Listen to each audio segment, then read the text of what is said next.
Oh, it's working. What? Hello. Oh, I'm so stoked right now.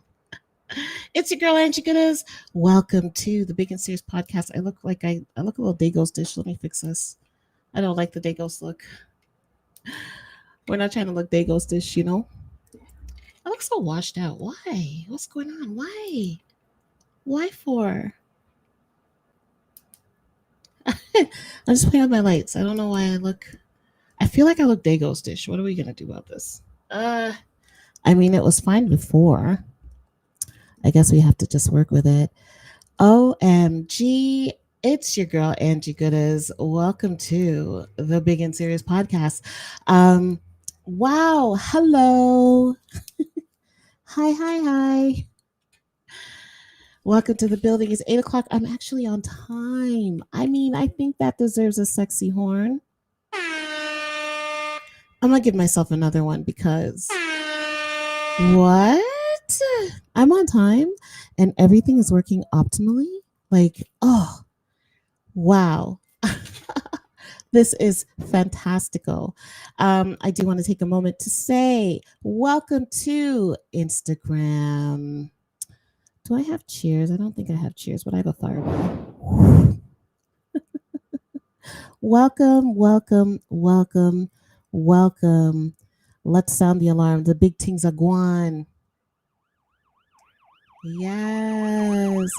Instagram is in the building for the first time. So last week, last week I thought Instagram was in the building and they were not in the building.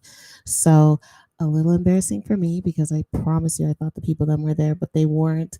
But they're here today. So I'm so excited that it all worked because when you're your own tech person, your own makeup artist, your own everything, and you got to rely on yourself. If things don't work, it's all on you. So I am so happy and pleased that wagwan, wagwan, wagwan. Why you do that?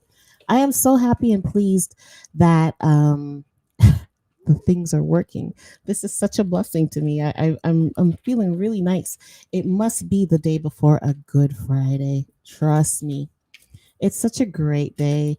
Welcome, welcome, welcome to the building. If you don't know, this is the Big and Serious podcast. Somebody said that you get like real conversations over here. I am so flattered by that. But you get the real, authentic conversations, and when we interview people, we just try to keep it natural and like everybody does something. So for me, it's all about getting to know the individual. Oh, I'm getting warm. I'm not trying to hot flash right now. Unfortunately or fortunately, depending on how you look at it, I am in the hot flash era of life, but very grateful and blessed to make it here to this stage. So we're good. We'll handle it. We'll work with it. Um, what else? All right. So my hairstyle is a little bit nostalgic, and I used to rock this style back in the day.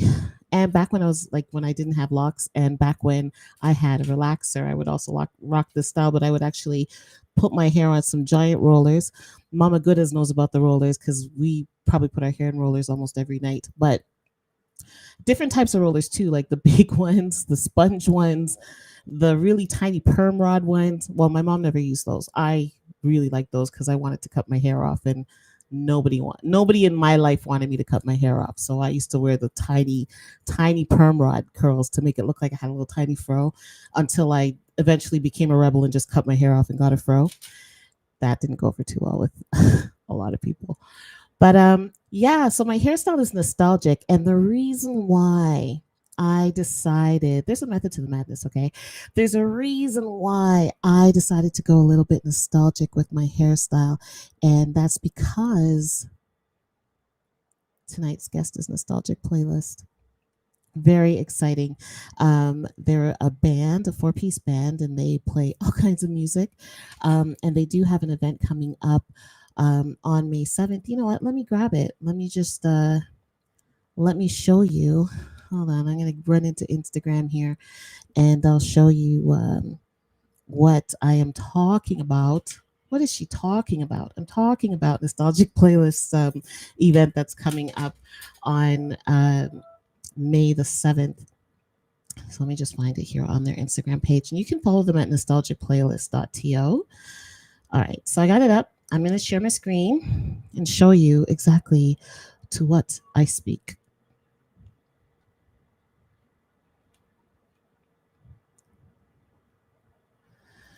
All right, so on if you're in Toronto on May 7th, Nostalgia Playlist is actually going to do a tribute to Timberland. Can you imagine what that is going to be like? Them playing music by Timberland. And I mean, this Timberland, like mega producer, he has worked with so many different artists. Like if we stick to Canadian ones like Nelly Furtado, Missy, Magoo, rest in peace, Magoo, Genuine, Aaliyah, rest in peace, Aaliyah, Madonna, 4 minutes. So many of them. So, and he also does like his Instagram page. He's very interactive with his fans and his audience, and he has a oh my goodness, I can't remember what it's called. I cannot remember what it's called, but he has like a beats session. So if you're learning how to make beats or you're interested in all that stuff, you go over there. This is not a Timberland commercial, by the way. I'm just talking. But Nostalgic Playlist, who is my guest tonight, they decided to do a tribute to Timberland on May 7th at 7 p.m. at Basement 254. The Goodest will be there with my glass of wine sitting at a table. And the really cool thing about it is this is their 1 year anniversary for doing these shows in Basement 254. So I'm going to let them talk about it some more. Darryl, Dennie, he is the musical director and band leader. He is going to bring some members of the band with him and vibe out with me for a bit tonight. So we're really excited about it. But yeah, follow them on Instagram, nostalgicplaylist.to, and don't miss out on the events or even just watch the videos and stuff like that.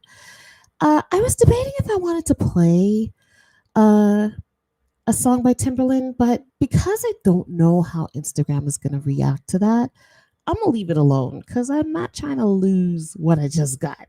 Because who does that? That's like going and hitting up a casino or something. You just won $1 million and you run over to the casino because you think you're going to double it. Woo! And you don't.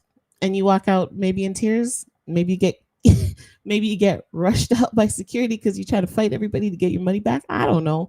But I'm not trying to be that person. So I'm a very risk averse person. I'm not going to risk it. So I'm not going to play the tune. But as much as I would want to play the tune or play something from Timberland, I actually want to play Suit and Tie because it's been in my head all week, and I know it's because Nostalgia Playlist is coming to the show, but it's in my head. So Google it.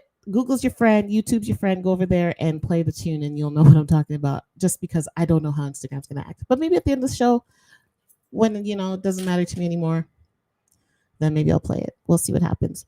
But yes. So tonight's guest is Nostalgic Playlist. And tonight's topic, because we always have a topic. We're always talking about something. What are you talking about? What are you talking about, goodness? What are you talking about? We're always talking about something. So tonight's topic is, does music actually heal? Can music actually heal you? Like really big and serious. Can it heal you? Like, is that a thing? Or is it like something that's all up in our head and we feel like we're getting healed by the music, but really we're not? Like, let's talk about this. I'm going to give you some anecdotes in a moment, but first let me do all the things that I'm required to do, or I have required of myself to do when I do the Big and Serious podcast. So if you don't know, you can find me at Angie Goodas, and I'll just put that up. At Angie Goodas on most streaming platforms. Instagram, my newbies, my new family, you can find me at Angie Goodas with an extra Z. because there's another one out there, but we won't fight the people them down for their things. We'll just add a Z. So on Instagram is Angie Goodas, and on all other streaming platforms, it's Angie Goodas. And you can find me on every other Monday night at CKUT 90.3 FM in Montreal. I do the information for the Nation segment at 2 o'clock in the morning. 2 o'clock. Yo, not an easy feat. Like, honestly, big up to Mad Vibes, or sorry, Selector Madman, Singing P, Calendar Man, Brother Cliff, who rolls into the studio. They do this every single Monday morning at 1 o'clock in the morning, and their show goes from 1 till 4. I roll in at 2 every other Monday, and then I leave after like half an hour. I'd say we average about half an hour by the time I get through all the stuff. So last week Monday, so I'm not on there this Monday. It's and it all works out perfectly because it's Easter Monday here where I live, this Monday, and your girl wants to sleep in, okay? Although I do have to meet General in the gym, and I wasn't thinking about why I would do that to myself, but I skipped the gym last week. Anyway, you guys don't care about that, or do you? Uh, on Instagram, you see all my gym posts every morning. Telling you to be motivated and go outside and be strong and be your best self. Show up as your best version of yourself in everything. Everything. So, yeah, I do information for the nation. Now, last week we actually spoke about cholesterol. I had to think about that for a minute because I've been doing this since November. So we've gone through quite a few topics.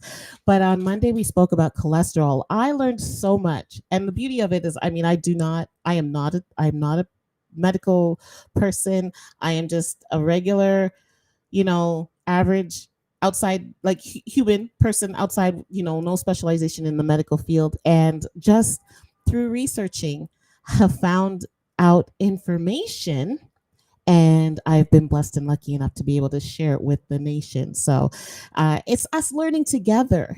It's such a beautiful thing. So if you're an insomniac, or if you work overnight, or if you're just a dedicated viewer, listen to, or not viewer, listener, listen to the Roots Rock Reggae Radio Show at CKUT 90.3 FM. And if you miss it, you can always catch their archives. You can catch their archives. You can catch their archives at ckut.com. Look up the show and then get the archives from there. Okay, let's breathe. All right. And I'm drinking Cersei. Big up to my Jamaican roots. I don't know why I'm drinking, why am I drinking Cersei just for no reason? I was feeling a little bit of heartburn. Mama Goodas, if I told you what I was eating that caused the heartburn, you'd roll your eyes and cuss and be like, Angie, what are you doing? But I had a ton of butter on some bread, and my heartburn, it just got heartburn after. And I was like, boy, I'm about to melt off this butter. God, this not gonna work for me. So, hence the Cersei, which is kind of cool now because I made this like maybe an hour ago. But cheers. Pick up yourselves. I am DJ Tunes. Wagwan, big man, Wagwan. Welcome to the building. Instagram massive, you don't know, turn up. Welcome. So what else do I have to say? Oh, I got about 15 minutes before my guest comes. Let's get this done quickly. So I have created a segment called Big Up. So let's sound the big things. Let's sound it one more time. Okay, so this week's Big Up is Golden Sense. Can you see that? So big up to Golden Sense. Now, I have to show you this because I'm an avid shea butter user. Like I bathe in this stuff. Clearly there's a theme. You see that I have a thing for butter? I got a thing for butter. Body butters, butter on bread, butter on veggies. This is why I go kill myself in the gym every week. But Golden Sense shea butter. Now this shea butter is whipped. It does cost a little bit more than your average, like what you'd find in the beauty supply store, but it's a black-owned business, so we good with it. All right. Now this one is not scented, but you can get it as scented. But look at this. Do you see that? Like it's like a custard. Like, oh my gosh. And it's so rich. Bruh.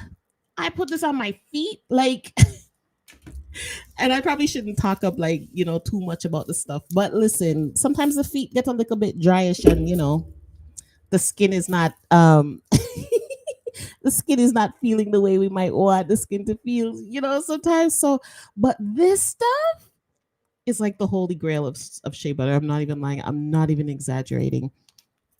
So big up to Golden Sense. You can follow them on Instagram. I'll give you their handle. Let me grab it.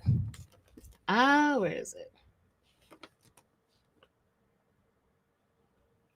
Instagram at Golden Sense. Like, you know what? Let's run into their page because we seem to be doing that today. So let's run up on them and see what going on.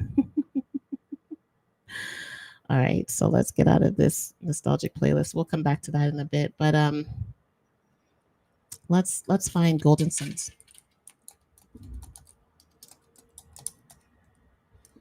Oh, maybe if I could type, that would work. Golden Sense. Now, which one is them? I think it's this one. It looked like this one, Angie. This one, that same one. Yeah. This is actually perfect because their page, them sort out them thing real nice. So let me hurry up and page. Let me share my page. Let me share my screen one more time. Getting good at it. Because this is getting good at it. Oh, actually, before I do that, let me see how the view is when I share. Oh, it's so tiny. Girl. Oh, how do I fix this? Hold on. I gotta fix the view. I don't like the view. Hold on. Let me stop sharing for a second. Let me fix that. That don't look too nice, You know that way there? It don't look too ready. Let me try this view.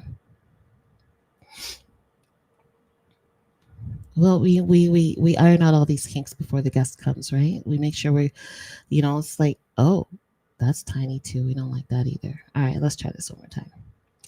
Third time's a charm, right?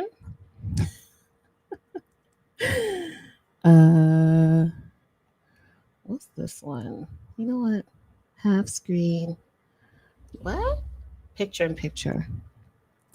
General star. Okay, we'll try thumbnails. Maybe I'll be a thumbnail and my screen share will be the big thing on the Big and Serious podcast. Big things are going, Yazid. All right, let's try this.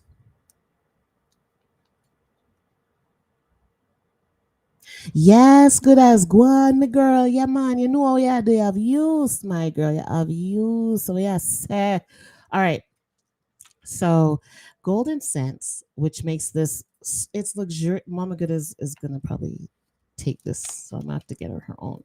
But Golden Sense makes this shea butter. They also make incense, or they have incense. They also have scented oil, and like they have so many different kinds of incense. Like you can get black coconut, Rastafarian, and I mean I am a Rasta, probably more of a fashion dread than anything, but still the locks are there. Just sweet. Can you imagine you're just walking on your house and your house just sweet? Jamaican fruit. I really want to smell that one. And baby powder. Oh, baby powder. Oh my goodness. Patchouli. I think I probably want somebody from Golden Sense to come on this show and tell me what is patchouli. What is patchouli? We don't know. We want to figure that out. They also have pink sugar, lavender, too sweet. So if you're not just sweet, you're too sweet. Frankincense, frankenmyrrh, Egyptian musk. Yeah, Kush. I'm not a Kush smoker, but Kush did it. But those are all their different incense. They also, like I said, they have the different oils. You can get your shea butter custom mixed. You can get raw black soap from Ghana, turmeric soap from Ghana. What else? Body and burning oil, uncut, alcohol free with over 100 fragrances. And the prices are reasonable, you know. You can even get an electric oil burner with oil for $30.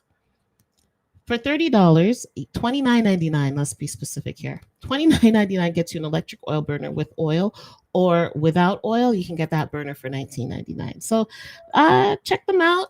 This is their IG, Golden Sense. Let me go over to IG. And I do, while we're in our little big up segment, sorry, let me take a moment to big up Sweets, who had Love Jones therapy last week, Saturday. I didn't stay for the after party, but that was because I was fresh off a chemical peel. I went to Love Jones therapy. I literally left my medical esthetician after getting my chemical peel and went straight to Love Jones therapy. So you see, by the time that show was done and they were getting into their after party, your girl's face was on fire. I needed to go home. I was like, I gotta go home. I gotta go. You better lay low. I had to lay low, so I left. But I'm pretty sure the after party was amazing. I know the conversation that they had during Love Jones therapy was off the chain. Sweets was here not last week, but the week before. So big up to him. Yeah, but this is the page for Golden Sense. So do go check them out. Go buy something. Support, support, support, support, support, support, support. Because this is how we do. This is how we roll. And before because I think I saw that my guest was here, but I'm not 100%. So before I go back to that screen, I'm just gonna pull back up my guest IG so that I can show off that when my guest is here. Yeah. So tonight's topic is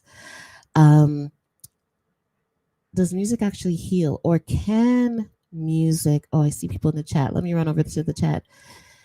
Is better than yours. Listen. Listen. This is wicked. Listen. And you know what? I know it's better than yours, Olga, because I bought yours. and I know where I got yours. And I was using the same type as yours, but then I found this one. And me know say you go take it away. No, me know say you go take it away. So me go buy you your own things. Me go buy you a bigger buckle and your own things. So you don't have to take my things. But if you know you're spoiled, if you want my things, you can take it too. But listen. I can't wait to see you because you're gonna try this out and you're gonna tell me what you think. I am in love. I am in love. Now, I'm in love. That's all I gotta say. It's such a good product. It's worth the money. Like I'm not even pretending or acting hype about it. Like this stuff is worth it. Like, wow. So yeah. Good things, good things, good things. So if you don't know, this show is very interactive. So hi, who said hey you? Matter Road. I just be popping up everywhere, eh? Welcome to the building. Matter Road is on IG. I finally made it to Instagram. I can't sort out TikTok, but I can be on Instagram, so that's good. I'm happy about that. Wagwan. So Matter Road or Selector Madman, he is. I was just talking about, the Roots Rock Reggae radio show Sundays from 1 to 4. You can also catch Selector Madman and Singing P on Talk the Tings, which is from 9 till 11 on Wednesdays. So last night they had some really good conversation. Singing P did a show off palm because he went to Vibes Cartel and he was telling us about it. I'm just kidding. He wasn't showing off. He was just telling us about it, but very historic event. So big up to Vibes Cartel and friends for the success of his show that he had. Sold out Barclays Stadium. I think it holds 10,000 people or something like this. He sold out 2 nights back to back. Like, yo, Regin, we were waiting for you to come out of prison so we could vibe with you. Um, so the people then showed up and showed out and had a good time, and very happy for him. Um, yeah. So does music actually heal? Like, can music actually heal you? I know. I had um given up all of my CDs, and I had a very extensive CD collection. I think at the time I had like 150 CDs, and I had made a decision. I had made a decision in my life back then to give up the music and loaded up all of my CDs into one of those like granny shopping carts, brought it to a consignment shop, brought them all to a consignment shop, and sold them. And I mean, those people at the time, I know it's really weird because I was going on a spiritual journey, and um, I figured I had to give up the music. But I was kind of, before giving up the music, I was a little borderline depressed, if we really are honest. But I gave up the music, sold the music for dirt cheap. Like, those people at the consignment place made a killing off of me because they probably averaged about like $3 a CD. And at the time, CDs were going for like 22.99 or 19.99, depending, right? Unless you had like the Columbia House where you could get like 10 CDs for a penny. And then you sign up for their subscription, and every month they send you a CD for $20. But yeah, I sold my entire CD catalog to this consignment shop. And oh my, where's my phone? Oh, I don't have my phone. Baby Goodas, if you see it, could you deliver it, please? Love you long time. My phone, just in case my guest is trying to message me. I don't know. I don't have it. I don't know where it is either. So sorry. I tend to do that a lot. That's not good. Um, oh my goodness, blessings to you. Thank you. Thank you, my love. Let me just make sure my guest is not trying to reach me and tell me that they can't get in or whatever, because you never know. And then I'll go back to my story about music. All right, so we're good over there. We're good. We're good. Okay, we're good. We like being good. Yeah, yeah, yeah. Being good is good. Being good is great. They're great. Um, yes. So back to the train of thought. Okay, so I was going on a spiritual journey, and I decided to give up all my music. So loaded up 150 CDs into a granny cart and brought it to this consignment shop and sold them for like anywhere between $5 and $2 a CD. So the people that own the shop made a killing off of me. And at first I was like, okay, this is great. But then a few weeks went by. Not even a few weeks. I think it was like a few days went by. Um, a few days went by, and your girl started to get very sad, like insanely sad, like ridiculously sad. We'll play a sad trombone for that. Where is it? I don't see it. Oh,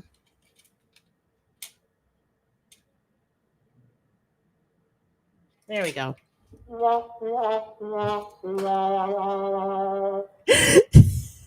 I could laugh at my own pain. I guess that's a blessing. Yeah, so your girl got really sad like a few days later. And then as those days gradually meshed into weeks, like the sadness just got so heavy, right? And we'll play the sad trombone again. So I think that kind of prevented me from actually being able to wholeheartedly go on my spiritual journey because I was missing the music so much. And if you think about it, I come from a musical family. Like, I come from a family that loves music. We love our music. Like, we love music. I grew up um listening to reggae or like light rock, in the basement with my dad, listening to country music in the kitchen with my mom, listening to rap music in the kitchen or anywhere else in the house with my brother, who eventually graduated into house music. So it was house music, um, dance hall with my husband at the time. So and that doesn't even include like my cousins who played sound systems and were sound men, and my uncles who were sound men, and they would go to dances and play out at the dances. And so, sound it is big, dance hall, reggae culture, like all of it. Hi, reggae nights. Welcome to the Instagram feed. Wagwan. Um, you know, uh, my guest is here. Yeah, so like I grew up on all of this. I'll get to you in a second, Daryl. I grew up on all of this type of music. So when I decided to go on this spiritual journey and give up the music, that was a huge mistake because I immediately regretted it. And I couldn't go back and be like, here's your money back. Can I get my CDs back? Because, how do you do something like that? So then I ended up spending the next, oh my goodness, because you forget like what your inventory was of your music catalog, right? So I ended up spending years and years and years trying to get back all of those CDs. And not even to mention all of the like mixed CDs that I threw away, because you go to the flea market and they would have these mixtapes, but really they were CDs. I threw away all of those because I was like, going, I'm not going to buy those, you know.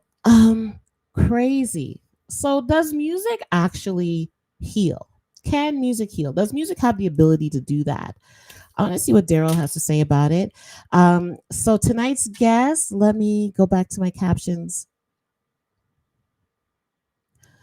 Oop, wrong. Hold on. There they are. Tonight's guest is Darryl Dennie from Nostalgic Playlist, and we'll vibe with him. So let's go over there. Darryl, you ready? Wave if you're ready. Yeah, I like it. I like it. Oh, wait. I'm hogging the whole screen. Let me fix that. I'm being so selfish with the screen. Oh, wait. I have a better view. Let me do this one. There we go. Actually, we'll do this one. I think that one works better for you. Hi. How's it going? Pretty good. Welcome to the Big and Serious podcast. Well, thanks for having me. Thank you. You know what? I was actually thinking about how we met. And I have to first of all, I got to tell the story. So, I was fresh off of the She Be Lady show that was happening. I can't remember where it was. I was so stoked. But MC Light was there. And I had bought I had created one t-shirt for the Big and Serious podcast. So it's literally one of one, and I'm wearing MC Light's t-shirt today. Oh, nice. From her one of one album. But I created one t-shirt and I went backstage and met MC Light and gave her that t-shirt. And I said to her, I'd be honored if you come on my podcast, but if you don't come on my podcast, I still got mad love for you. And keep shining your light and blah blah blah. So I'm like walking out high off of that, and I walk over to my car, and I'm very protective of my car. Eh? So I walk over. Her name is Bullet. So I walk over to Bullet, and there is a guy who had just finished putting a paper on Bullet, and I was like, "Well, go on over here." So, and it was Darryl, and Darryl was like, "Hey, I'm in a band. I think you played that night, didn't you? Did you actually play?" You did play last night. Was it the whole quartet that played? Actually, everybody in the band is a part of Nostalgic Playlist. Love it. So Nostalgic Playlist played on the stage, the same stage as MC Light for She Be Lady. And Darryl was like, hey, I'm having an event. I actually have the flyer. This was a tribute to Quincy Jones. And this was on, what date was this? March 12th. So Darryl said, okay, I'm having an event on March 12th. I would like you to come. And I said, well, I'll come to your event if you get your band to be on my show or if you come on my show. And I kept my word and Darryl kept his word. So I am like, you know what? Kudos to us. I'm going to sound the bighorn for us because I love it. Like, hustle, like, there is a beauty in hustling and being a hustler. You know what I'm saying? Especially when you see it all like just come into fruition and everything just falls into place and you're like, yeah. So I'm gonna say to you, thank you. Oh, you are. Um, go ahead. I talk a lot, so you No. could just cut me off because I am All a good. chatterbox. I was gonna say the same thing. Thank you for trusting. I know, like, a random man approaching you at night by your car, and you just trusted that. It was all in good faith. So thank you for that. Oh, don't get it twisted. I had the keys in my knuckles. Don't get it twisted. The keys were sticking out the knuckles. I was like, oh yeah, all right. Let me just saddle up just in case. Understood.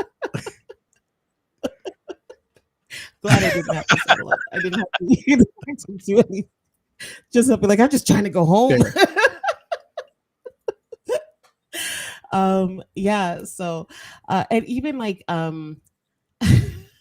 so basement 254 is in the area. Like, I'm a Mississauga girl. Grew up in Mississauga. I don't live there anymore, but where basement 254 was, even I was like, what are we doing here, Ange? What have we gotten ourselves into? Yeah. You know? Yeah. But I'm so glad I went. You're the band just plays so amazingly. Thank you.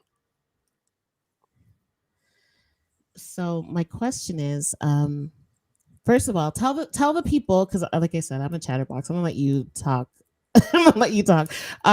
Tell the people what instruments you play.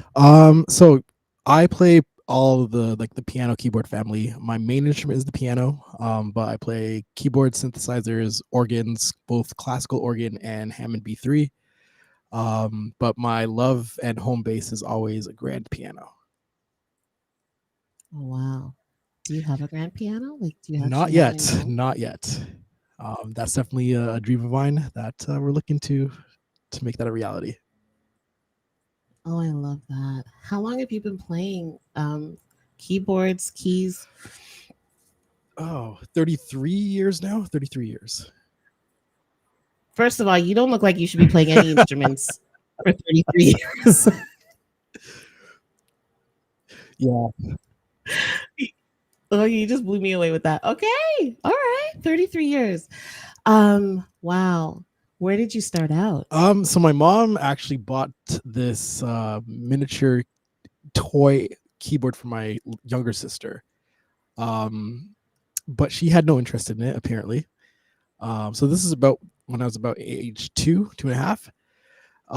And so the story goes that one day my mom heard music coming from her room. And so she looked inside the room, and what she discovered is that I had learned to play all the demos on the keyboard, and I was teaching my grandmother how to play them. And so she was like, we're going to have to put this kid into music lessons. So once I hit age 4, she put me to music lessons, and that's basically how the journey took off. That's insane. Oh, she was probably looking at you like, oh, who's this child? Yeah. What? Are you teaching grandma? Hey, grandma, let me show you how to play. Let me show you how to play this tune. What? So for your actual formal education, being that you had the ability to teach yourself, was it difficult for you to conform? Like, how did you find having to conform to your instructor with the lessons that they were giving you?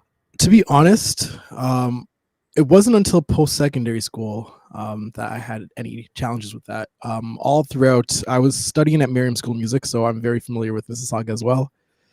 Um, and yeah, I took to, I guess I was very fortunate. I had incredible teachers the entire way. Not a single complaint about any of the educators that I've encountered there. Everybody was very warm, very welcoming, and it's a very, very robust program. They have their own curriculum, and it worked for me. So I had absolutely no complaints. It was very easy transition for me, and I guess I was or am a very trusting person. So if you told me you're my teacher and we got along well, then whatever you asked me to do, I was willing to give it a try. Love it. Were there any what musical piece would you say was the most difficult for you to learn? Oh, what is it called? Fantasy Impromptu. There we go. That one. Fantasy. Yes. So it was, I first heard it for my sister's grade 8 graduation. One of her classmates played it as part of the ceremony. And I was like, what is this piece? It was stunning. And so when I had the chance, I brought the piece to my teacher. And at that time, it was a very advanced piece. It was a little too complicated for me, just like the rhythmic concept of it. And so I put it on a back burner. And then I guess in my adulthood, I revisited it and I made the decision that it doesn't matter how long it takes. I'm just going to make sure I learn the song. It's one of my favorites. And so that was definitely the most challenging, but most rewarding piece. How are you sitting in front of your keys right now? Can you hear this? No. Ah! Oh, we're gonna have fun today. He's like, what have I walked into? He's like, oh no. Hey, this is life, so it's all good. Yes. Okay, can you play a little piece of it? It's possible. It's going to take me a second. I just need to pull up the sheet music. It's been a while. I'm just going to preface the performance by saying that. Oh my goodness. So while you're looking at your sheet music, you're bringing me back to grade 7 and 8 when I played the clarinet. And the story behind that is I wasn't allowed to play sports because I had very bad asthma. So my brothers were playing all these sports and bringing home all these trophies and awards, and I was so jealous. And I was like, I need to do something. And my mom's like, you can play an instrument. Okay, I'm gonna play the clarinet. So I ended up playing the clarinet for 2 years only. But I see the sheet music and I just the book and it just brought me right back to mine. Mine was like a gray one, and yeah, that was such a nice time. What made you pick the clarinet? So thank you for this is so nostalgic. Hey, on brand. Just out of curiosity, what made you pick the clarinet? You know what? Because this is gonna be so random. I had an obsession with the recorder. Do you remember the recorder? Oh, yeah.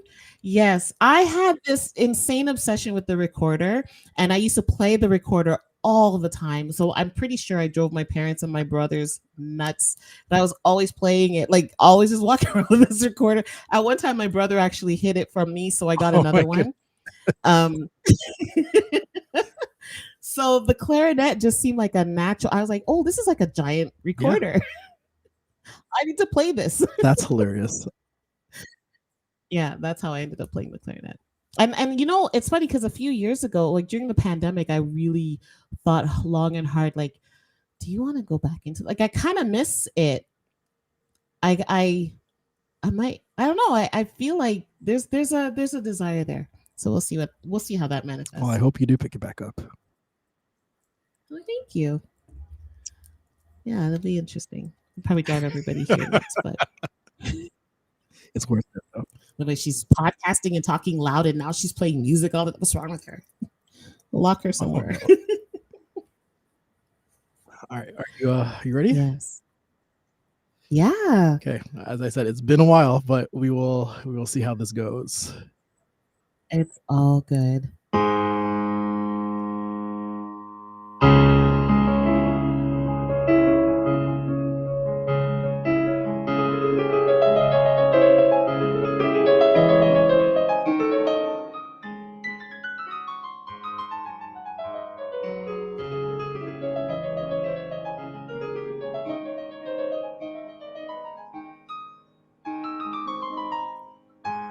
Yeah, it's been a long time. I am so sorry. Oh, that's so like listen, the first run, I was like, wow. I couldn't do that. I'd be like, do, do, do, do, do, do, do.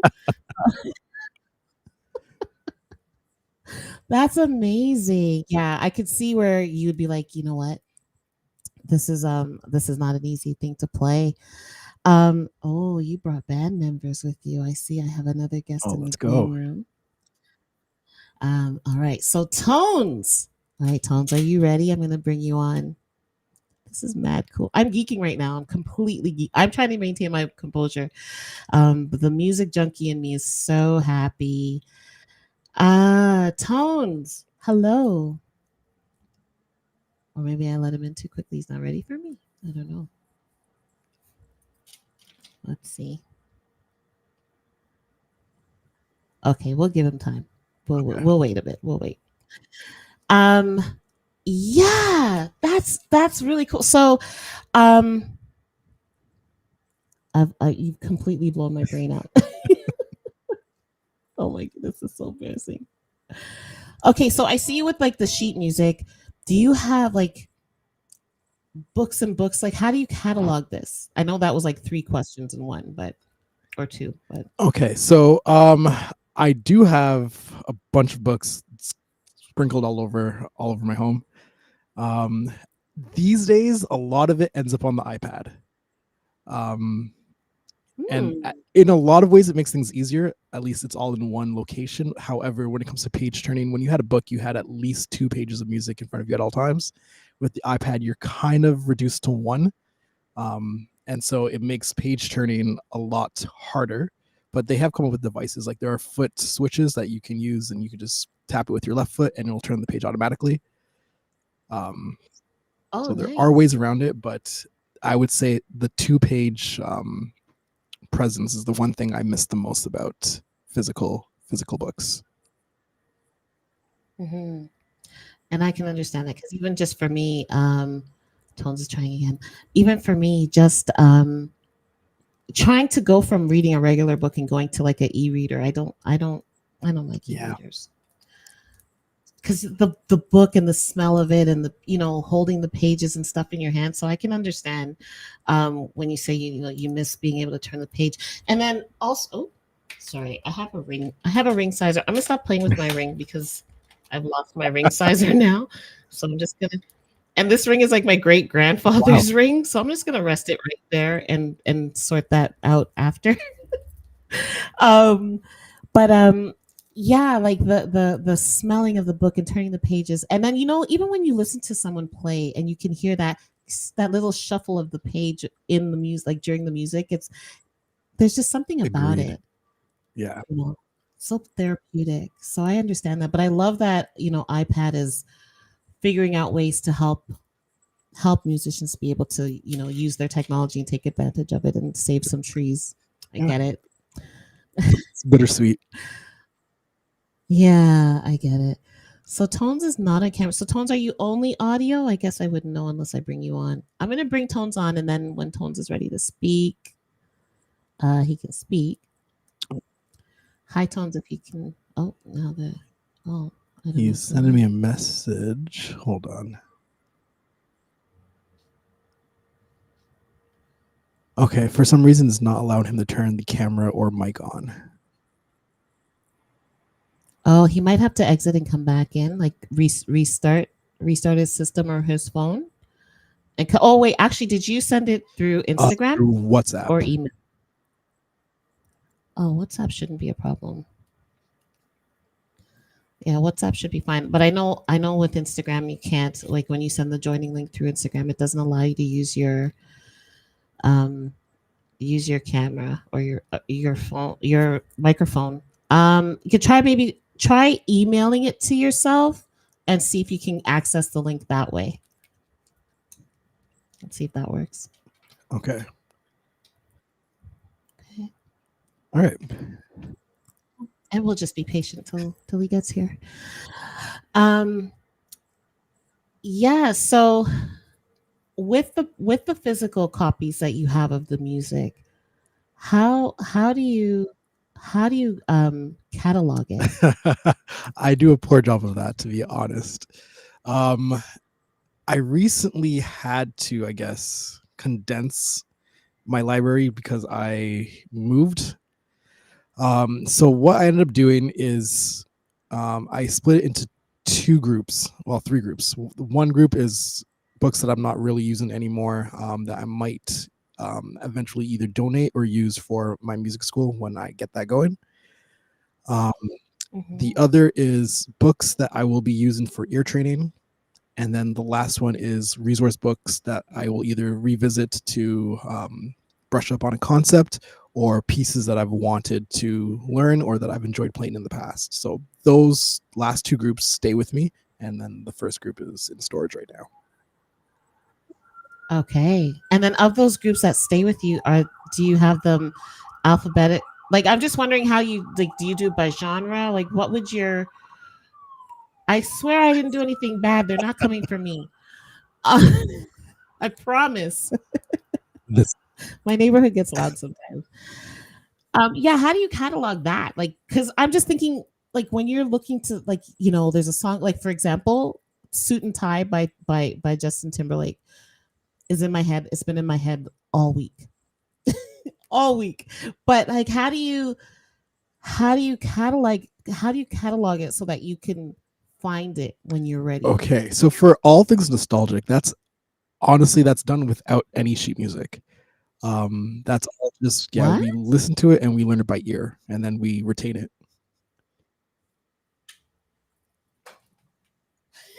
I need a moment. Really? Yeah. Yeah. No, viewers, big and serious. Like you were all playing, like you sat there and just, all right, this is the treble clef says this, and this is, be mine. Like, you know what I mean? And you're telling me you learn well, I mean, being that you learned the whole demo in your piano at 2 years old by ear. Okay, and like, come on, be realistic. But that's insane. Yeah.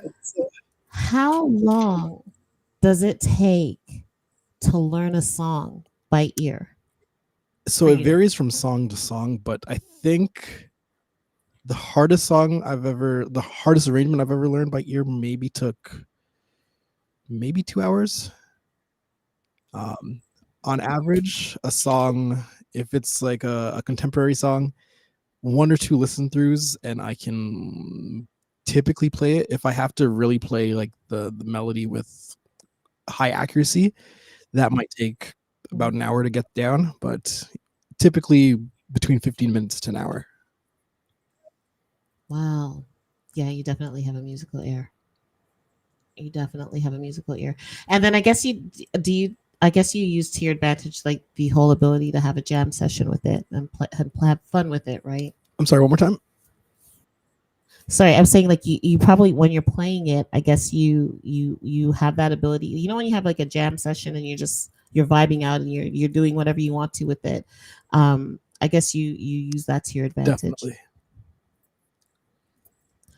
So with the nostalgic playlist shows and you have your jam sessions, are those um practiced or are you just like, okay, you know what, Tones, this is your segment, do whatever you want? Like how do you manage that aspect of it? So up until the last show, we were doing day of rehearsals.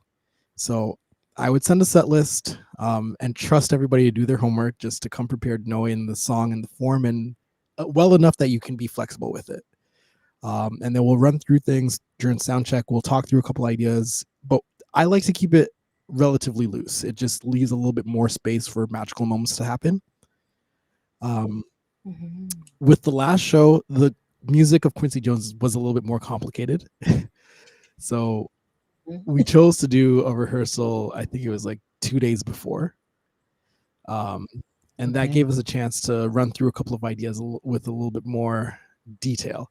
Um, and the results showed in terms of executing some of the more complicated pieces.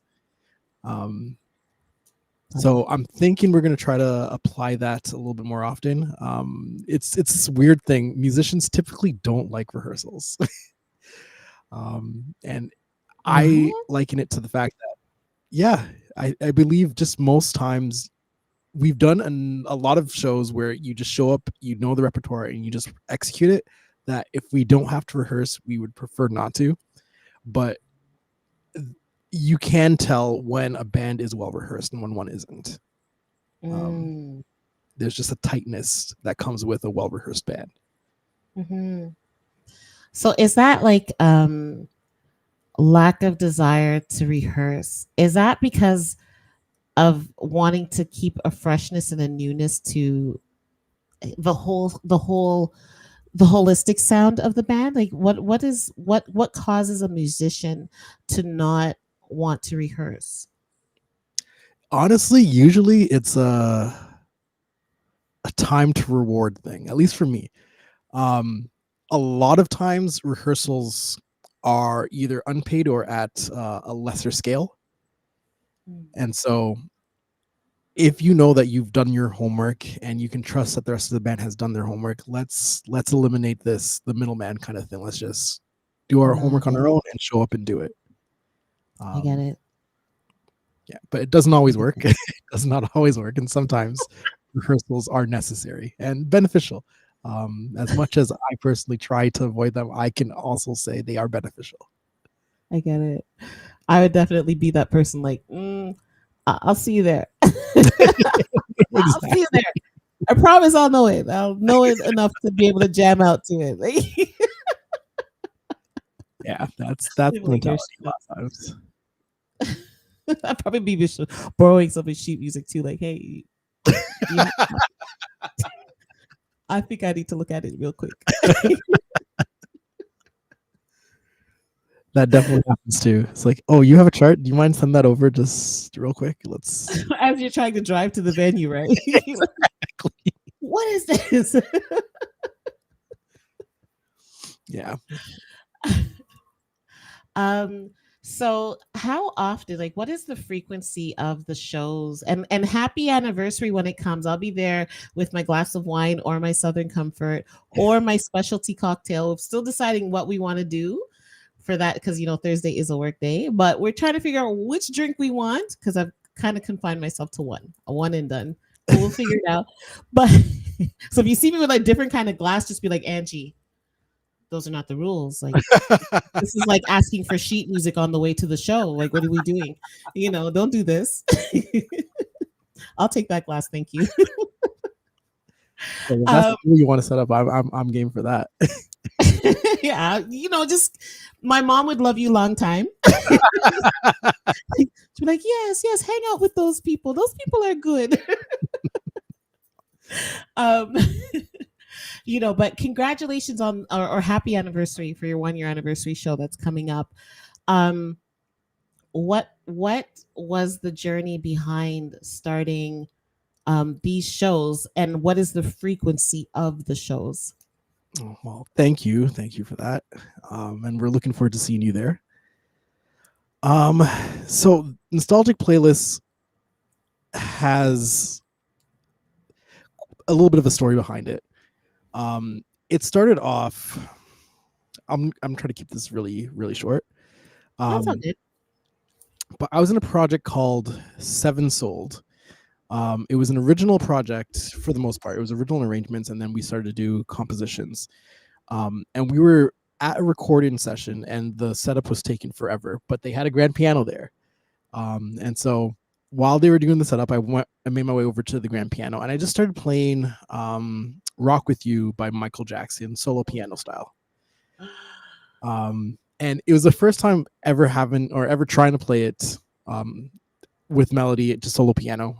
And I was like, I actually like the way this translates. I didn't think it would hit the way it did, but you could still understand and identify the melody. Yeah, It still felt like Rock with You. It had that groove to it. Uh, yeah, and because it was piano, you kind of have that liberty of taking it in a slightly jazzier style. And so I just started to explore a little bit, and was like, you know what? I really like the concept of taking these familiar songs and just turning them into like an instrumental jazz piece. love it. And the more I thought about it, is the more I realized that that's exactly how jazz started. It was popular music of the time being played by musicians at the time, but putting their own personal, unique spins on it. Mhm. And so I'm like, this is really jazz at its purest. Yes. And so that was phase one of the concept. Phase two was I really started to take notice of Pharrell Williams and his catalog. The stuff he did with the Neptunes, the stuff he did with NERD, and then the stuff he did on his own as a producer. And there's just a very unique style to anything that Pharrell works on. Yes. And his bridges, in an era where bridges don't really exist anymore, his bridges always stood out. They always had like this curveball effect to them. And I just got fascinated with his production and harmonic work. And so I put together a playlist of songs that I think would translate well to a live instrumental performance, and started building the first performance. Now I was usually a for hire musician. I never really put on my own shows. It's like, you called me, you need a keyboardist, you're gonna accompany somebody, you're gonna play for somebody's group. But then somebody canceled their show, and the venue called me. He's like, "Hey, can you put together a project for?" It was either the night of or the following night. And I'm like, you know what? Let's do it. So I called some musicians, and that was the second iteration, I guess, of what would eventually become Nostalgic Playlist. The final step with the official launch, it was a week before the first show. I was with my wife, and she was like, I had just been released from a project from being the MD on that project. So I'm like, hey, I have some extra time right now. And she's like, you know what? You've been talking about this project for too long. You're not leaving this room until you contact a venue and book a date. Oh, that is so beautiful. And now I have to give her daps when I see her. She's so beautiful, by the way. Thank you. I had to stop myself from staring at her because I'm like, this lady is gorgeous. So I just be like, okay, don't stare at her because she might be like, it's just random drinking alcohol and staring at me. But she's gorgeous. So I had just to let you know that. I'm in complete agreement, and thank you. And so that Yeah. was it. I called Basement 254. I'm like, you guys don't tend to book on Wednesdays, it looks like, but would you be willing to book next week Wednesday? They're like, yeah, let's do it. Then I started to call a couple musicians, and they said, yeah, I'm available. Let's make this happen. And then I put together a set list. And a week later, that was the first Nostalgic Playlist. Wow. And it was Pharrell. It was Pharrell. So what made you choose Basement 254? So I had been scoping out a couple of venues, Basement being one of them, and the name kept coming up from different people. I had never been there myself, but people were recommending it. And I was like, okay, this looks like a really cool place to put on a show. And then when I spoke to them, they record audio and video as well. And so I was like, this is incredible. I can get an audio copy of the shows, and I was just thinking, like, long term, being able to listen back to the performances, that would be great. And Voss has been a dream to work with. Very understanding, very generous, very accommodating and supportive. And so I'm glad that's where we decided to make Nostalgic Playlists home. Love it. And it has a vibe. Like it has a vibe that like it's been there forever. You know, I'm serious. So my parents, before they became parents, used to actually go out, you know, in the 70s and listen to live music sometimes on date night. And I'm like kind of was like, I'm pretty sure they were here. Because it just had that feel to it, right? I'm like, I'm Yeah. pretty sure they listen to music here, you know. Um I meant to like call her and be like, Mom, did you used to hang out on Lansdowne? Wouldn't that With be so cool? that would be like insane, you know. But they lived in that area, so I wouldn't be surprised. Like that was why I was like, you know what? I'm pretty sure because that was like, you know, when I was driving home, even I'm like, yeah, this is their old like this is where they were when they were. My mom was like a teenager. My dad was, early 20s. So like this is where they were. So but that place has that feel it, but it just goes so well with instrumental music. Like Yes. the whole thing. Like I honestly um walked out of there on this, it's like like almost like a spiritual high, so to speak, because I just felt so grown up, if that makes any sense, and just so like refined and so like, oh, you can't talk to me. I just listen to live music. Like, please. you know. So I love what you're doing. I love what you and the band are doing, and the venue you chose. Like, I hope that marriage, lasts a long time. It's such an amazing thing. Um. So, how frequent are the shows? Oh yeah, sorry. That's okay. So the shows happen every other month at this point. And it just gives us enough time to do all the prep work that goes into putting one of these on. It's a much larger undertaking than I originally thought it would be. It's always. Yes, exactly. Even the act of choosing the set list, because we're looking at like Pharrell, Timbaland, Quincy Jones. We've done Jermaine Dupri and Missy Elliott as well. Like their catalog is massive. And to sift through all of that and to find the songs that, one, will resonate with the audience, and two, will inspire the band to be musical, it takes time. It takes honestly about a month to really finalize a set list that I'm confident in. I get it. And Because you really have to sit there and listen to it and try to instrumentalize it in your head, so to speak. exactly. I get it. I So get it. yeah. Well, I mean, from what I've heard, you've curated an amazing list, and then you actually listed the playlist for the upcoming show. Let me grab it. Although, I mean, you could just tell me it, but I'll just grab it. So that way, you know why? Because then it allows me to share your Instagram page as well. There's a method to the madness. Let's see how this translates out. Okay, perfect. I just had to look at the show screen to see how it looks. So I'll grab your flyer. So it's the artistry of Timberland. So the playlist, Are You That Somebody by Aaliyah, Cry Me a River, Justin Timberlake. What does that say? Ice Flow?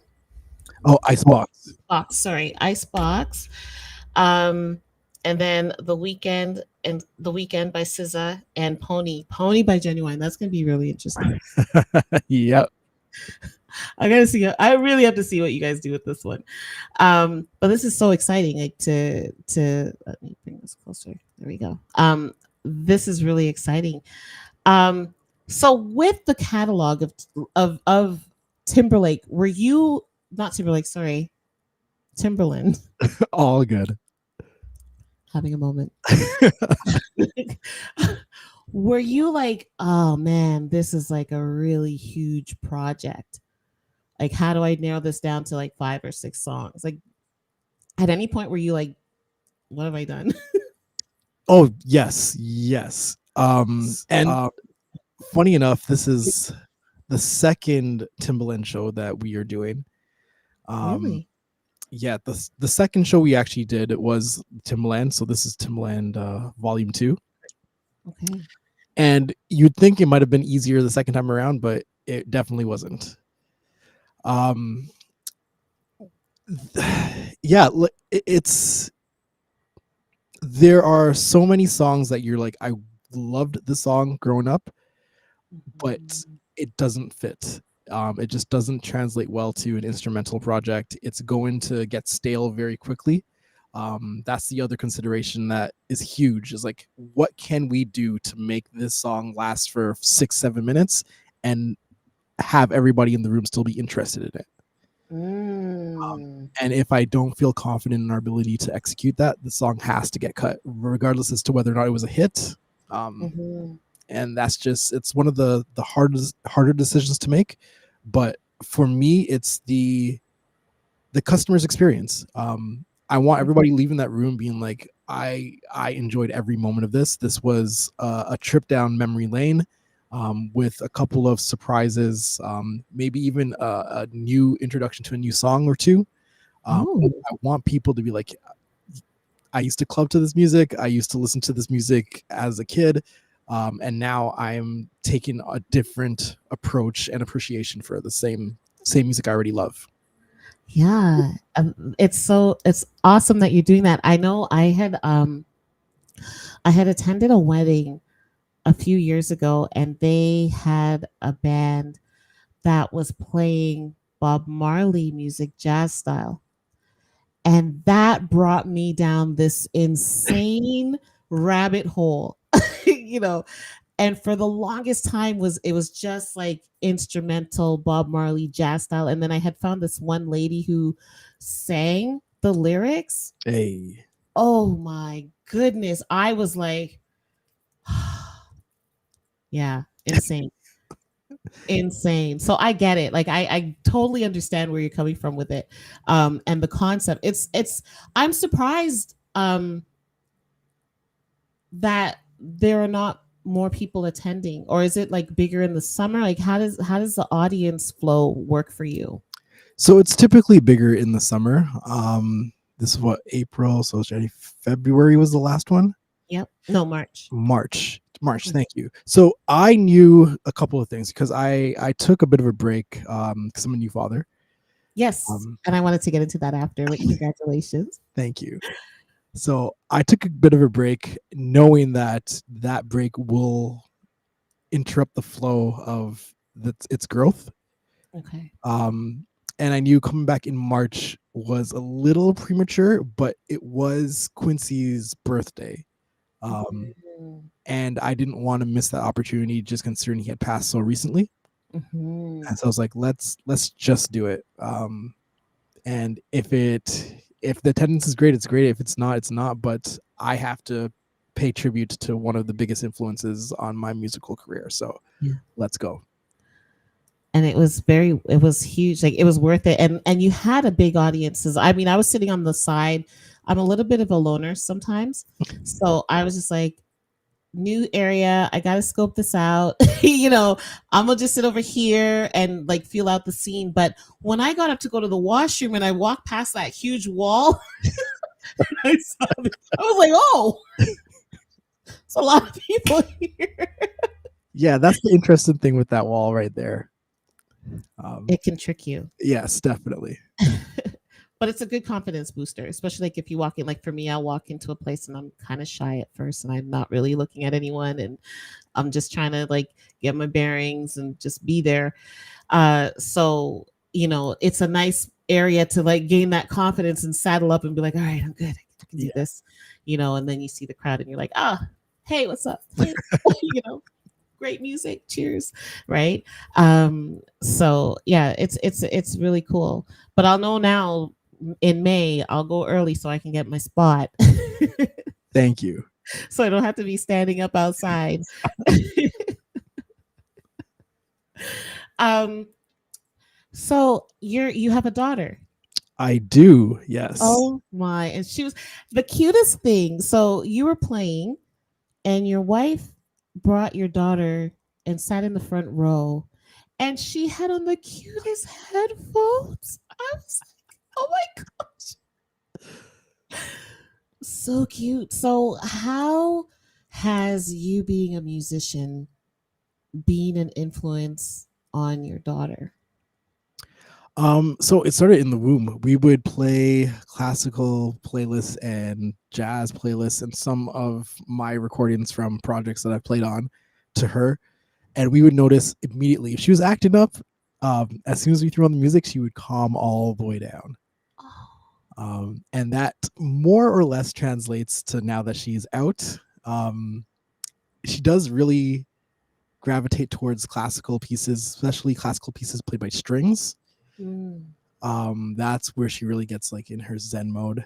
Um, and playing live, like if I'm practicing, she's overall she's already a very calm baby, Mhm. but there's just like an extra bit of serenity when she's listened to me practice. That's so cute. And yeah, it's fun to see. Even recently, I was editing a video for Havana, and she was doing tummy time, and like the song dropped, and like she started to bob her head on beat. I was like, "What is going on?"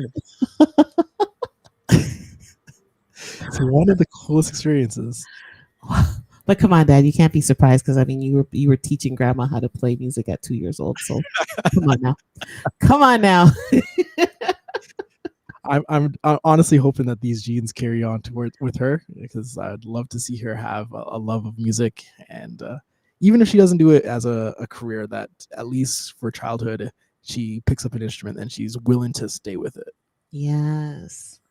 If you could have her play any instrument, which one would it be? Oh, it's definitely the piano. Definitely the piano. Love it. Father daughter jam sessions, right? Oh yeah, I have a strong feeling, just based on what she is gravitating towards right now, that she might pick up like a cello or a violin. But Really? What makes is it because of her affinity to the strings when they're being played? yeah, Got it. yeah. Got it. Oh, that is so cute, honestly. So adorable. I love that wifey is like very supportive of you in this journey as well. Like that's always a beautiful thing when you have a partner that supports you and lets you do the thing. I cannot put enough emphasis or value on that. It's life changing, honestly. Because you could be trying to do this alone, and it's like you're fighting against the industry, and then you're fighting against your partner, and that's never a fun battle. Yeah. But she has been by my side the entire time. Love it. And as I told you, like if it wasn't for her giving me that push, I might have still been sitting on this project. So Yeah. And then like a few years from now, you'd be like, man, there was this thing I had an idea that I should have done and I didn't do, hence like even for me, hence the podcast. Sat on this for a year. And big up to Wheelie Down Productions for my gorgeous logos.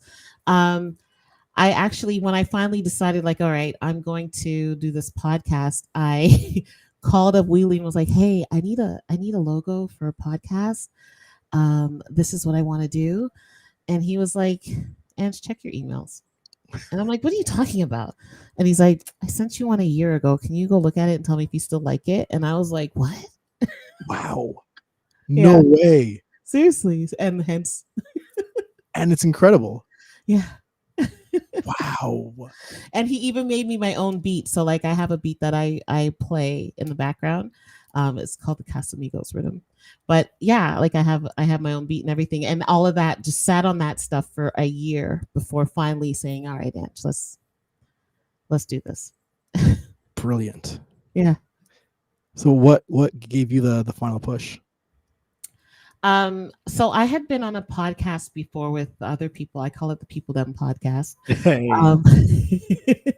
And had to make the difficult decision to leave. Just change of direction. We didn't have the same vision for what their vision of way I spent my time was not the vision that I had for how I was spending my time.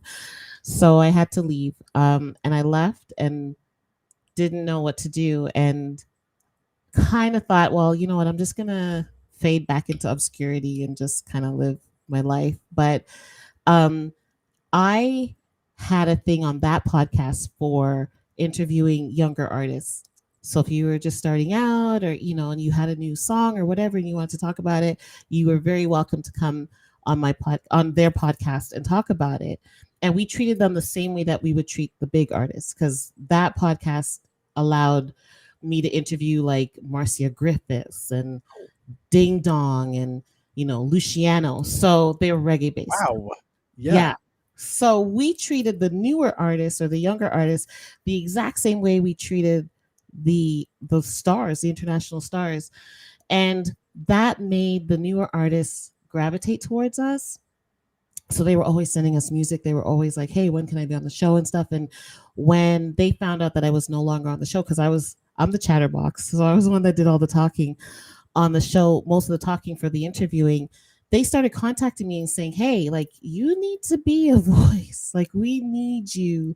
You need to continue to do this." And I also enjoy having conversations that we don't normally have in the community, right? Like tonight's topic, I didn't even tell you, but like tonight's topic is, does music actually have the power to heal you, right? But these, like that podcast that I was on before didn't allow me that space to do these things. Or we would do it, but it would be very minute because then it was two DJs, so they were playing music all the time and we were doing all kinds of, crazy things. So when people started reaching out to me and saying, Ange, like, you please, can you do something? Keep doing it. That's when I was like, okay. And then decided in January that, you know what, as a gift to my mom for her birthday, I will launch my very first podcast on her birthday. I ended up not being able to do it on her birthday because we were in Jamaica in the country and the Wi-Fi there just was not in love with what I was trying to do. So I was like, all right. But we went back to her house and she has the best, like in Jamaica, better Wi-Fi than what I have. Like I'm like, I don't know, how does this happen? Yeah, her internet service is insane. So I ended up interviewing her a week later as my first podcast, and she talked about coming to Canada at 19 years old with no family and navigating that, and making a life for herself and ending up living here for like 50 years before moving back. And I moved back with my dad, but he passed away. Rest in peace, Poppy. Sorry. It's okay. But yeah, so it has allowed space to have these conversations. And even I had always decided, like, even interviewing you, I was like, I don't want to make this all about the music, even though that is a major part of your life. I want to know, what is your affinity to the music? What is your connection to the music? How do you feel as a person doing this thing? And that's how I've always approached all my interviews. So yeah, that's how the Big and Serious podcast came about. That is incredible. And that sounds like you have an anniversary coming up then. No, well, January. January. The anniversary will be in January. So the podcast is still new. I started it on January 9th. Congratulations. Thank you. And it's been incredible. Like it's really, booked solid until mid-May in terms of guests. Wow. And it just keeps piling keeps piling on. When can I come on your show? I don't know. Let me get the book. I'll tell you. So it's been really cool. And congratulations. Thank you. But congratulations to you too. Like, how do you get past because I've experienced it. So I'm assuming, which you shouldn't assume, but I'm going to assume that you've experienced it too. But how do you get past that point when you're like, you know what, like it's Tuesday night. I'm not even feeling like going over there to play anything. Like I just don't even want to do it today. How do you manage that? Ooh, that's a question. That is a question. I guess one difference is that it's not just me. As much as I am running this project, if I pull out, it affects so many different people. From the venue to the sound tech to the bartender to the band members, and people who were banking on it for a fun night out. It affects so many more people than just myself that it's no longer really just about me and what I want and how I'm feeling. There's a bigger why. Love it. And so that, I guess that just helps me to remove my personal feelings and my personal mood from the equation. And don't get me wrong, it's still there. It's definitely still there. I think it was either last night or the night before where we're supposed to be editing a video. I'm just like, I don't want to edit another video. This is time consuming. It almost feels like begging for attention. Oh my gosh, I understand. Oh. I understand. Oh my goodness, you're speaking to me. You're speaking to the choir. I get it. Yeah. So there's still a lot of wrestling with those emotions and trying to be consistent and fight against the feeling of being annoying at the same time. Mm-hmm. I don't know if there's a simple answer because I'm still figuring it out myself. Really? But for me, as I said, it's more than just me. Even if I think about it from my family's perspective, it's like, yeah, this is putting food on the table as well. So Mm-hmm. I can't just stop right now. You ain't eating today. They'll be like, what do you mean? You better go play something. Yeah, that begging for attention feeling is so, like, I'll post a video and then you get sucked into the social media monster, right? And you're like, please, sir, could you please like my video? How many views did I get? Oh, and you're checking like every 10 minutes. You're like, oh, only that many? Okay, let me. And it's usually when you drop it and you're just like, okay, you know what? Go find something else to do. And you come back and you're like, 500 views. Well, I haven't got there. I'm going to project and be like, 500 views. What? You know? But yeah, that begging for attention feeling is real. It's so, and nobody talks about that, No, not enough. you know? It almost feels like there has to be like a content creator boot camp or something to help you, not with the technical aspect of it. Cause I mean, you grab a power director or some other thing and it helps you to be able to navigate editing and all of these things. But the actual, I'm gonna put on my game face, I'm gonna get in the ring and I'm gonna do the thing and I'm gonna be upbeat and I'm gonna be happy because the minute that you're not, they feel it. Yeah. They feel it, whether it's in a video editing thing or they feel it.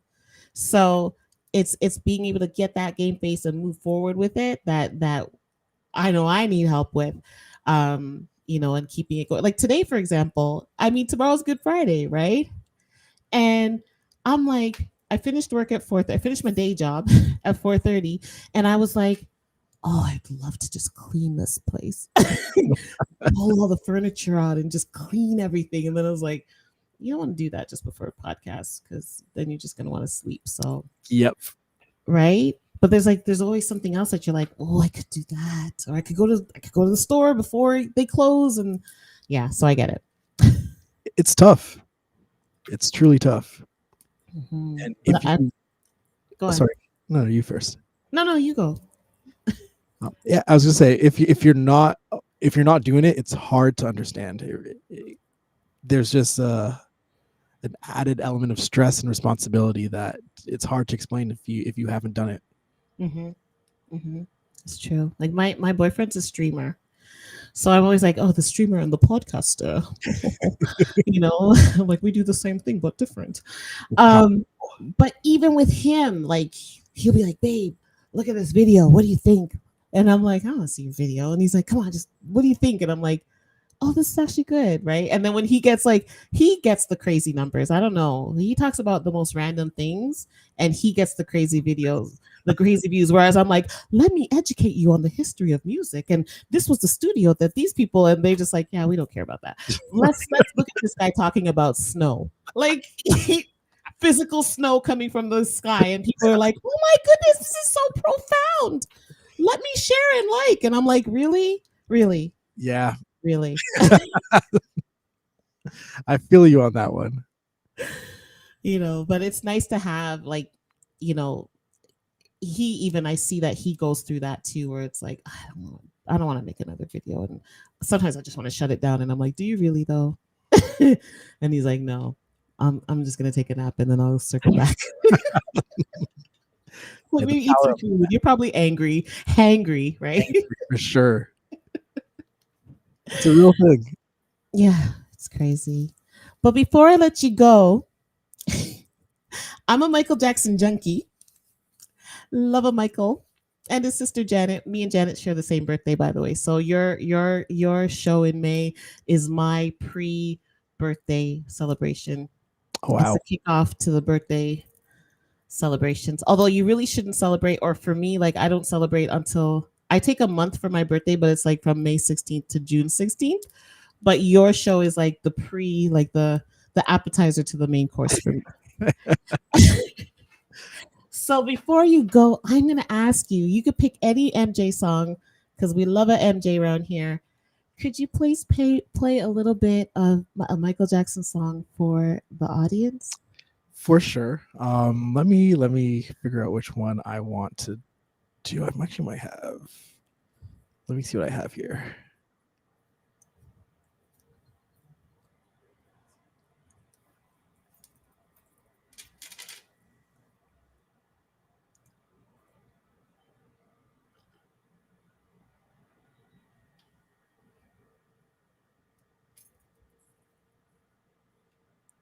So while he's looking for music, um, do remember on May 7th, Nostalgic Playlist will be doing their tribute to, oh my goodness, Timberland. Angela, get it together. Doing their tribute to Timberland at Basement 254, which is at 254 Lansdowne in Toronto. 7 o'clock. You don't want to be late because you need a seat, and I'm not sharing my table with you. So get there early so that you can get a good spot and check out Nostalgic Playlist.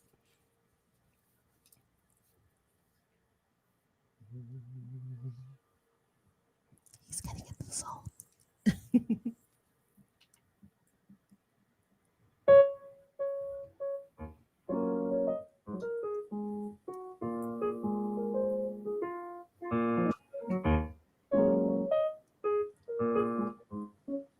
Okay. I have one that this is kind of what started the whole thing. So let's see how this goes. Okay. First, just let me know if you hear this, Yes. and it's a Yeah. good volume. It could be a little louder, but if you can't do it louder, that's okay. That's good. Okay. Oh, this is so exciting.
Thank you so much. Oh my, I got to give you the horns. Hey, thank you. Thank you.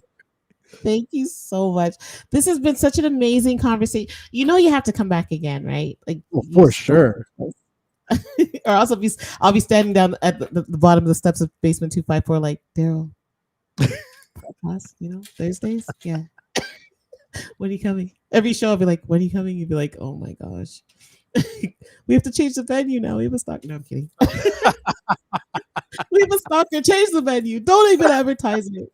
I'm just gonna message everybody privately and be like, hey, this is don't tell that crazy lady with the gray hair because yeah, she's weird. You're hilarious. No, but this has been such an amazing time. Like, thank you so much.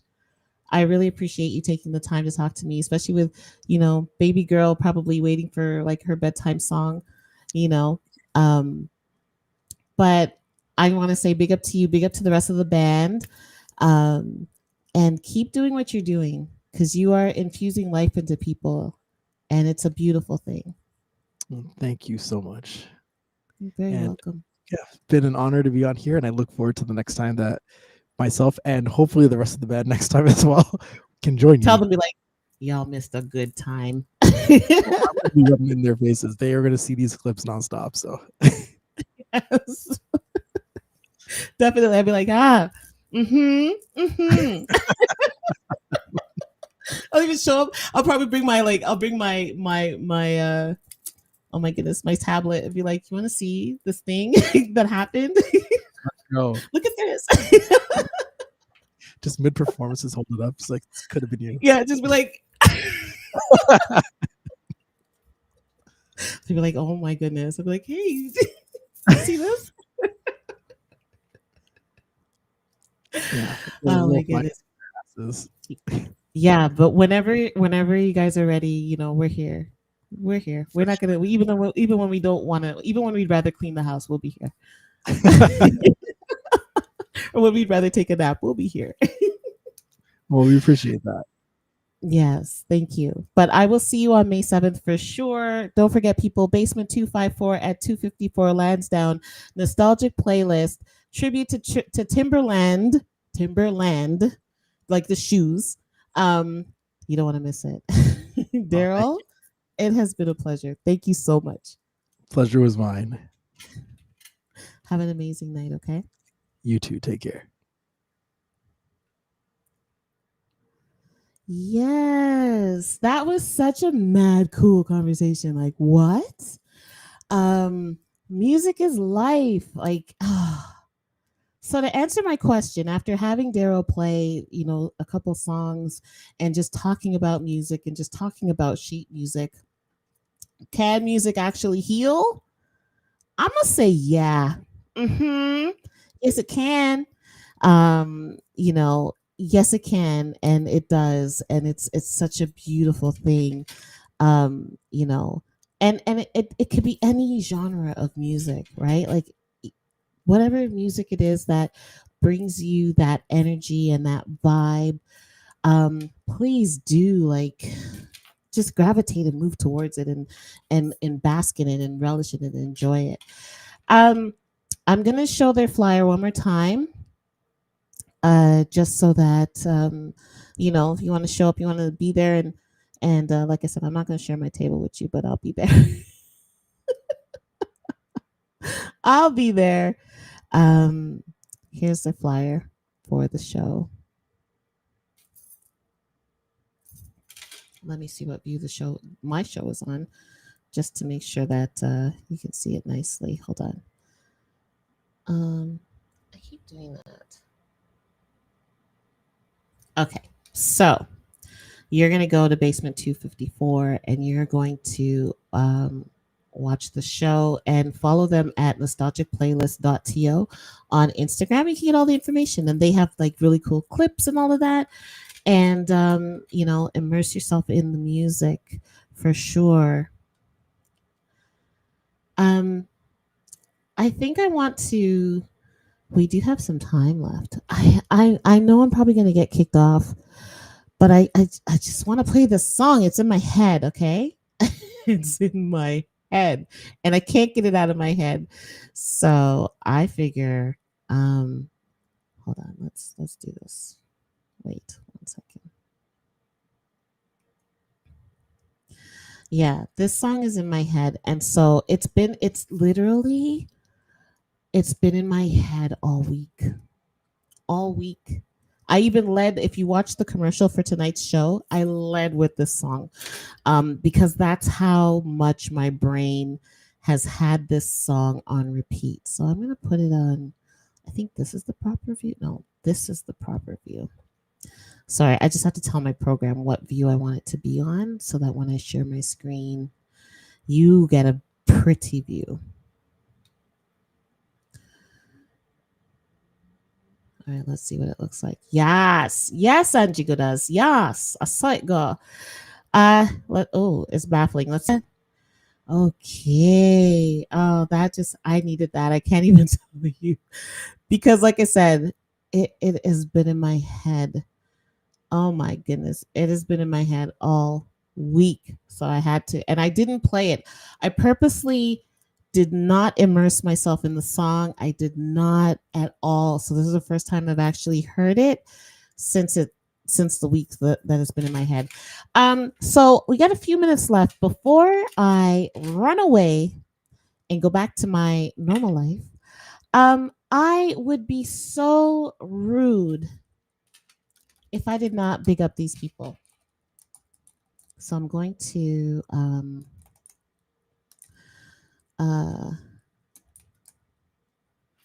right.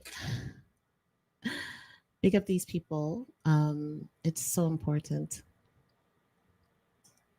Let's see if I can find the thing that has me so stoked. Okay, so before I show that, I'm going to run back over to Instagram and I'm going to pull up my page. And you can follow me on Instagram at Angie Goodas with 2 Z's. So let me go home to my page. Let's see if I can find myself. Oh, Miss Goodas. All right. And we're going to scroll down the page. Okay. We're going to bring this up. And I don't think there's a way to make it big, so that's okay. Actually, here, let's get out of this for a second. Okay, so, and it's lovely because Instagram's showing me that I'm still live, so I really appreciate it. So big up to Instagram for being here. I'm so stoked. Like even when I was on the People Them podcast, it was a dream of mine to be able to stream on TikTok and to be able to stream on Instagram. So the fact that, I mean, I was streaming on TikTok and for whatever reason, they said no more, and that's okay. We'll figure it out at some point in the future. But the fact that I am on Instagram right now is like so happy. So this has been a beautiful show. So thank you, Instagram, for being here. You've been such a lovely crowd. Big up to my OGs, YouTube, and of course Twitch. You done know Twitch. I love you a long time, and I'm so bad because I didn't go over there. So let me walk over to Twitch quickly, in my socks and say hi and see if there's anything that I needed to look at over there. Let's see. Do this quickly. Goodness. Do this quickly. Oh, wait. You know what? I don't know what's going on here. Anyway, that's fine. All right. So I'm going to big up these people because these people bigged me up. And like a really cool thing happened to me on Friday last week. An article came out about yours truly. And to even have something like that to be acknowledged in that way is so cool to me. So I'm very grateful. Big up to Reggae North. And I'm going to play the little jingle that I was asked to do. Wait a minute. How do I make it start over? You know, I'm having a moment, right? Okay, hold on. Give me a minute. Okay. Oh, wait, I'm going to wait for it to finish because I'll wait for it to finish and then I'll play it so that you can hear it in its entirety and you don't have to hear half of it. Okay. Here we go. All right. It's your girl, Angie Goodes, here to remind you that submissions for the Reggae North Music Awards ends on May 1st. So, fellow artists, musicians, and songwriters, remember to send your submissions to reggaenorthmusicawards.com. Remember, submissions end on May 1st. The Reggae North Music Awards happens on September 28th at the Rose Theatre in Brampton. See you there. Uh-huh. And I will see you there too. Boy, for somebody who really, I don't try to be outside. I'm outside. I'm outside a lot. Because when the goodness has to be outside, she just has to be outside, and I saw it go. But I want to take a moment. Like, honestly, I'm so honored. I'm so humbled. I cried my eyes out like a big baby. And you're doing big things when you get the you're doing big things when you get the lecture that reminds you to remain humble. So Mama Gooders gave me the lecture reminding me to be humble and to treat people well and to be good to people and to be nice to people.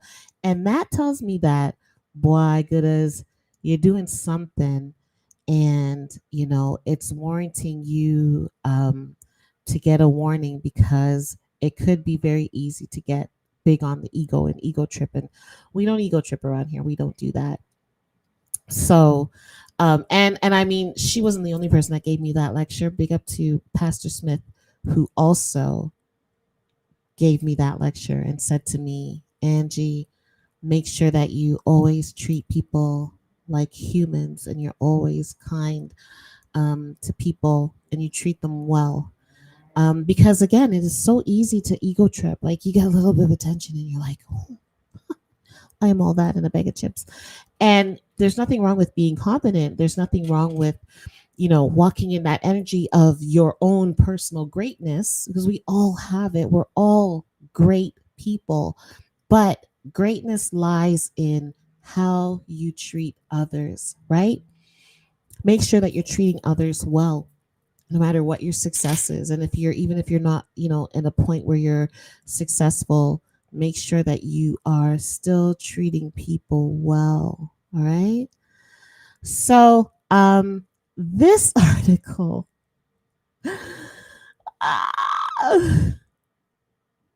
the voice behind the vibes.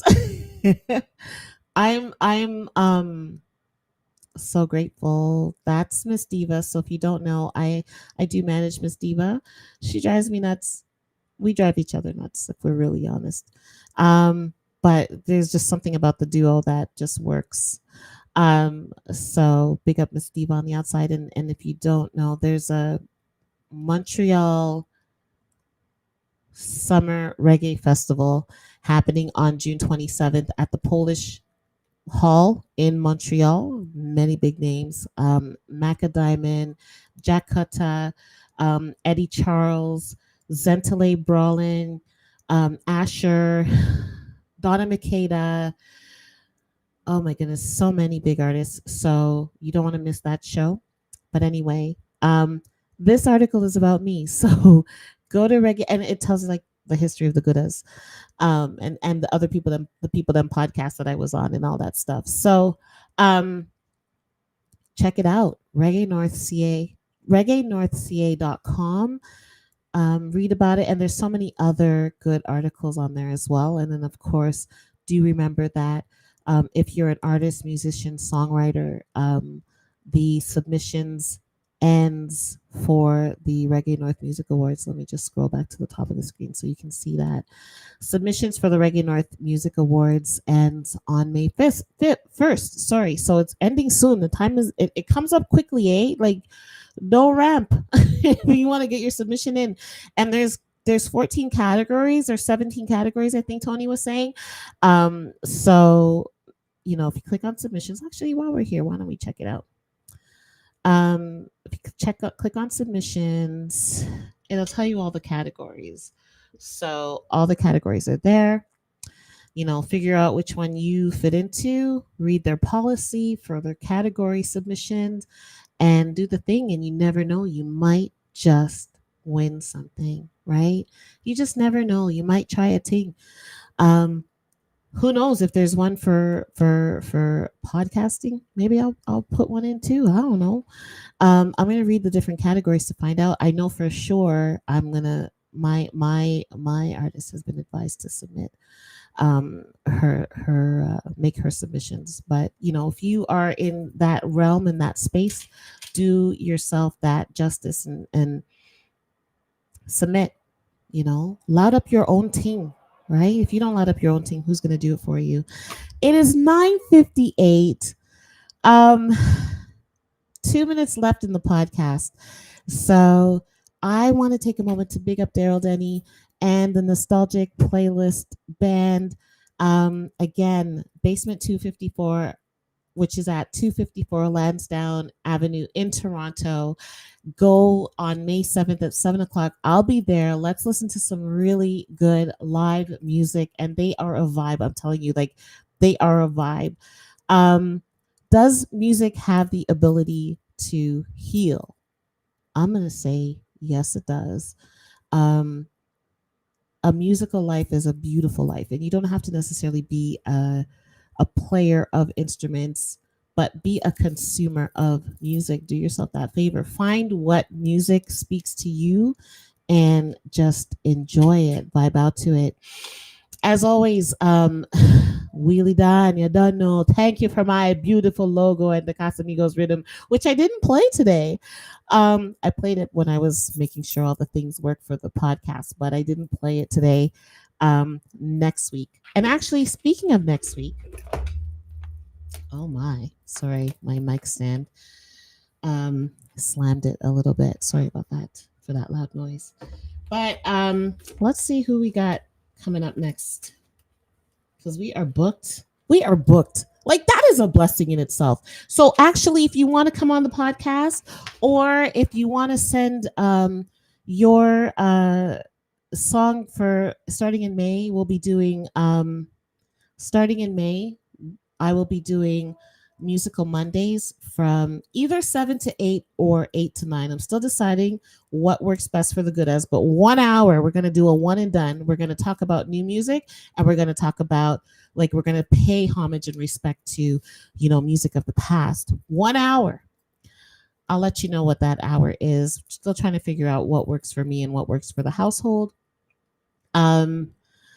But if you want to submit, if you want to send in music, or if you have a really cool product that you want me to shout out during our, sorry, not shout out, that's not my thing, that you want me to big up during, at the beginning of the show, big up to Golden Sense. But if you have a really cool product or service you want me to big up, then you're going to send an email to goodas@ngoodas.com. And it's my email, and I always have to check it because I have a lot of email addresses. So let me just make sure that's what it is.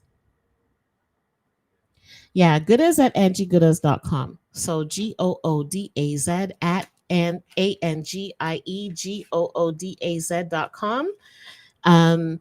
Send me an email and I'll check it out for you. And who knows, you might end up in the big up yourself, big up your status. What else do I got? Oh, it's 10:01, so I gotta go. But I'm gonna tell you next week's guest. Oh, I'm gonna like this one too. Planky Don. Planky will be in the building next week. So stay tuned for the, what did I do to my thing? Oh no, goodness. Oh no. I gotta fix my book. But big up to Planky Don. He'll be on the show next week. You don't want to miss that. That is gonna be a very hype conversation. Trust me when I tell you that. Yeah, big up yourself. I do want to say have a beautiful week, okay? Instagram, it has been a pleasure. Welcome to the family. Welcome to the building. My OG's Twitch, my OG YouTube, Love you long time. I am Angie Goodas. I'm out. I'm hungry. I'm gonna go find some food and prepare for tomorrow because you don't know it's all about seafood in this household. Good Friday. If you are a consumer of bun and cheese, I hope you have a whole heap of bun and cheese for tomorrow. Happy Easter. I'm going to be having a Jamaican style Easter, and you know, you have whatever type of Easter works for you. And if you don't celebrate Easter, well, at least enjoy the day of rest. Hopefully, you got one. But big up yourself, stay blessed. You don't know I love you long time.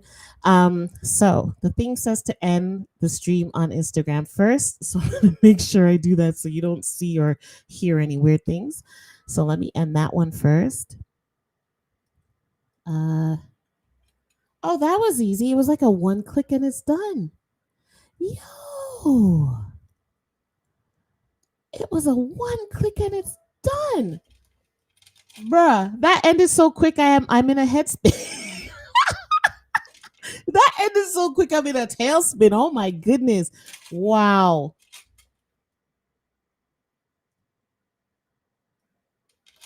That is nuts. Yeah, man, it done. It done over there. So, yo, that's crazy. Okay, so have a great week. Be good or be good at being bad. But if you're going to be bad, don't hurt nobody.